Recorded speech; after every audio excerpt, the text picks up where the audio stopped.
Hello, and welcome back to our channel, Pass the Mic with PST. Earlier, I did a video questioning the constant diatribe against Duchess Meghan Markle and my being baffled as to the reason why. If you haven't seen it, click here to view it. And one of our viewers asked that I do my research, and as this channel has always stated, we pass the mic to you because we want to hear from you. To that end, here is the first in a series of videos of requested research. From the start of their relationship, wedding, and marriage, Duchess Meghan and Prince Harry have been under fire, and from the findings, it would appear to be quite unfair. There's absolutely no denying the constant diatribe against the Duchess. The first bit of my research was the ongoing negativity from one newspaper man towards the Duchess. In this video clip, you will hear and see his delight with Meghan Markle pre-marriage to Prince Harry. He then clearly explains why they cannot remain friends, which anyone looking at this video clip would say is reasonable, and which the newspaper man himself even stated, "I get it." She walked in here, no one knew who she was. No one pre-Harry in this country knew who she was. Unless you watch Suits on one of the cable channels, quite a small audience here. No one knew her. But she looked like a superstar. She walked in here from Wimbledon, and it was like, I could see all the old guys at the bar go, whoa. What was she wearing? Women always say that. Men have no idea what women ever wear. From memory, she was wearing a dress and a straw boater hat and dark glasses, I think. And I remember big heels. And she wanted to drink a dirty martini. I thought, you are my kind of girl.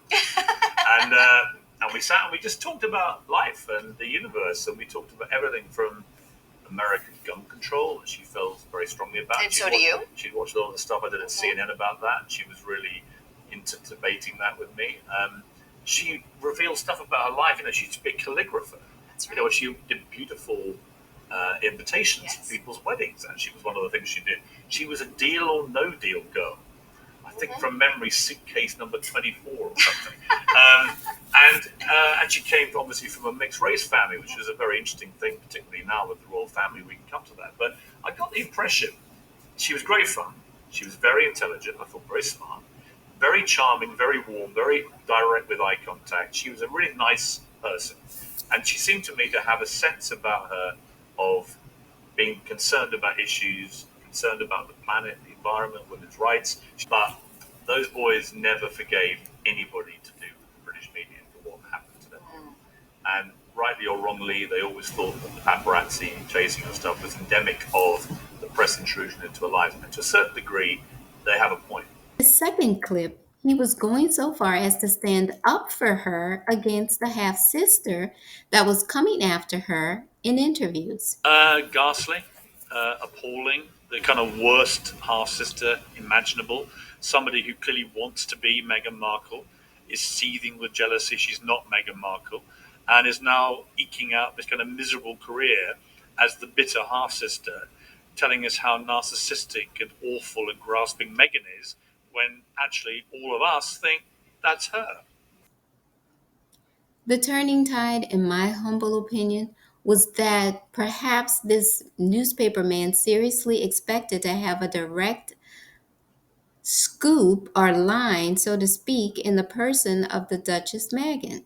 My guess, and it's only a guess, is that he thought she would give him the inner workings of the royals and inside interviews that no other paperman would be privy to.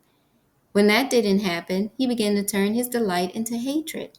I mean, there's no other word for it. A newspaper man that seems fixated on one person? No matter what she does, there's always a negative report from him, and not just a regular report, but a very personal and name-calling diatribe against Meghan Markle, to which allegedly cost him his job with the newspaper. Is this her fault? Would you choose friendship with a newspaper man over your romantic interest that would ultimately become your husband? Does that make her an opportunist for cutting ties? Her quote-unquote friendship with the newspaper man was for the promotion of her television series, Suits. Again, does that make her an opportunist, or was she doing what every actor does, promoting her gig? In the end, everyone will believe what they want to believe. As for me, I don't know any of them personally and am strictly going by what is in the press. I don't fault him for being happy with the inside scoop on the television show that she was providing for him, nor do I fault her for engaging with him in promotion of the television series. I just am still scratching my head as to why the ongoing negativity. I mean, usually when one doesn't like something, they stay away or put it out of their lives completely. But with the Duchess of Sussex, it just seems that everyone loves to talk about her nonstop. Well, that's it for me today, peeps. Stay tuned for the second video in this series. Please give this video a thumbs up and let me know your comments. Subscribe to this channel, and if you're new, please turn on your post notifications. This is Paprika signing off.